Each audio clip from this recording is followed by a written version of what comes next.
큰 기대를 모았던 2023 새만금 제25회 세계 스카우트 잼버리가 국민들의 걱정거리가 되고 있다. 연일 새만금에서 들려오는 소식들은 주최국 대한민국의 자긍심과 국격에 큰 상처를 주고 있다. 문화관광 프로그램 확대 등의 긴급 대책으로 행사 중단이라는 파국적 국면은 피해가고 있지만 여전히 국민들의 가슴은 조마조마하다. 근본 세계 잼버리 사태의 원인은 다음과 같은 근본적 문제에서 찾아볼 수 있다. 첫 번째, 기반시설의 조성 과정과 완료 일정이다. 나무 그늘 없이 황량하기만 한 행사장을 보면서 많은 국민들이 이런 생각을 했을 것이다. 2017년 세계 잼버리 유치 당해에 최소 4년생 나무를 식재했더라면 지금은 10년생 나무가 폭염을 피하는 그늘이 되어주었을 것인데 왜 그것조차 하지 않았을까? 세계 잼버리 기반조성 추진 과정의 실상을 알고 보면 이러한 희망은 상식이 아니라 과욕임을 알게 된다. 문제의 핵심은 부지 조성의 완료 시점이다. 부지 조성 사업은 부지 매립과 진입교량, 내부도로 조성으로 구성되는데 유치 시점 이후 약 5년이 흐른 작년 22년 6월에 완료되었다.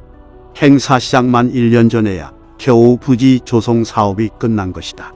부지 조성 후에야 가능했던 상하수도 및 임시하수 처리시설 등의 기반시설 공사는 올해 5월 세계 잼버리 행사 3개월 전에야 완공되었다. 대집회장, 야영장과 화장실, 샤워장, 급수대 등은 올해 6월 행사 전 2개월 전에야 완료되었다. 기반시설에 대한 제대로 된 검증과 보수가 불가능한 일정이다.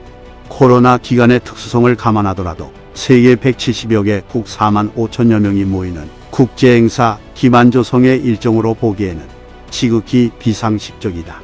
2017년 세계 잼버리 유치 이후 5년간 도대체 무엇을 했는가? 세계 잼버리를 유치한 지자체의 진짜 관심은 무엇이었던가? 글로벌 청소년의 연대를 생각하는 미래 안목, 국익을 선양하는 애국심이었나? 아니면 공항, 도로, 지자체 홍보 등 세계 잼버리가 가져다줄 경제적 파생 효과였는가?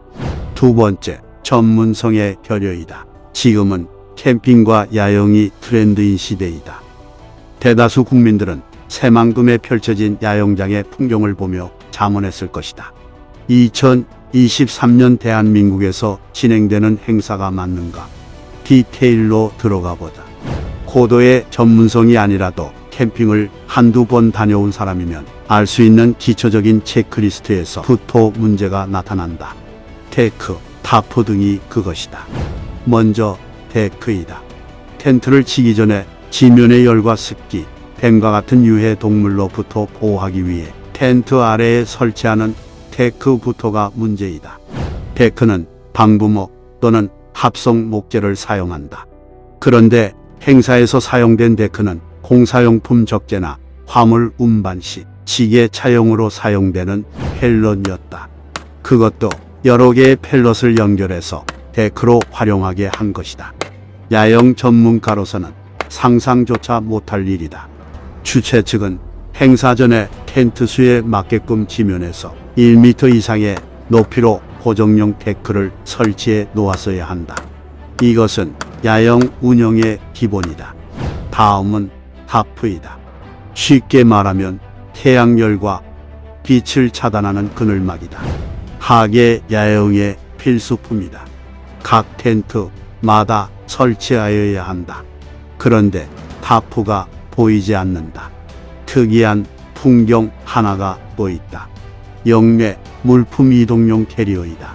전통 리어카가 등장했다. 세계 잼버리가 50년 전 전통을 구현하는 자리는 아니지 않는가?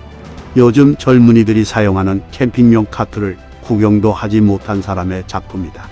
도대체 캠핑용품과 운영에 전문가의 자문과 검증이 있었는가? 아니면 납품에 문제가 있는 것인가?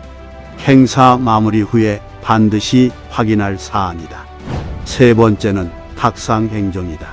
세계 잼버리 연맹은 본 행사 시작 1년 전에 소위 프리 잼버리 개최를 원칙으로 하고 있다. 본 행사 전에 리허설이라고 할 수 있다.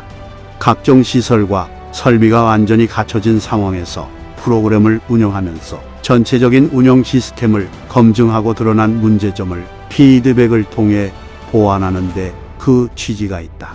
근본 잼버리에는 프리 잼버리가 없었다. 주최 측은 코로나를 프리 잼버리의 무산 이유로 제시하지만 충분하지 않다. 프리 잼버리를 위한 부지가 계획대로 2022년 8월 전에 조성되었는지 사후 평가에서 확인하여야 한다. 코로나 시기였다 하더라도 프리 잼버리의 사전 점검의 취지는 어떤 모양으로든지 살렸어야 한다. 소수 전문가들을 잼버리 시기와 기간에 준하여 각자 야영하도록 하여 피드백을 받는 최소한의 조치가 있었는지 묻고 싶다. 잼버리 조직위원회의 책임있는 인사가 근처 숙소 펜션이 아니라 행사 전 현장에서 며칠이라도 직접 야영 체험을 하는 성의가 있었다면 문제의 상당 부분은 미연에 방지될 수 있었다고 본다. 탁상 행정은 전문성에 대한 무지와 직결된다. 앞서 지적한 전문성의 부재는 탁상 행정의 결과이다. 조직위원회의 정부 부서 소속의 당연직 위원은 자치하고 위촉직 위원 중에서 조차 청소년들의 트렌드를 이해하는 야영 전문가가 보이지 않는다. 홍보에 유익을 주는 몇 사람만 시야에 잡힐 뿐이다. 이 모든 문제와 속타는 안타까움에도 불구하고 우리가 시급히 해결해야 할 과제가 엄연한 현실로 눈앞에 있음을 부인할 수는 없다. 바로 자발적 결정으로 아직도 영내에 남아있는 3만 5천여 명의 청소년들이다. 이들은 아직도 세계 잼버리에 대한 기대를 포기하지 않았다. 지금 이 시점 우리가 할 수 있는 최고의 일은 이들의 희망찬 가슴에 넘치는 보람을 채워주는 일이다. 이미 영지를 떠나 독자적인 프로그램을 실행하고 있는 영국과 미국 등의 참가자들에 대한 후속 조치도 중요하다. 조직위원회의 책임있는 인사가 조기 철수한 나라의 지도자 및 참가자들과 직접 소통하고 최대한의 지원을 통해 한국에 대한 좋은 기억을 가지고 고국으로 돌아가도록 하여야 한다.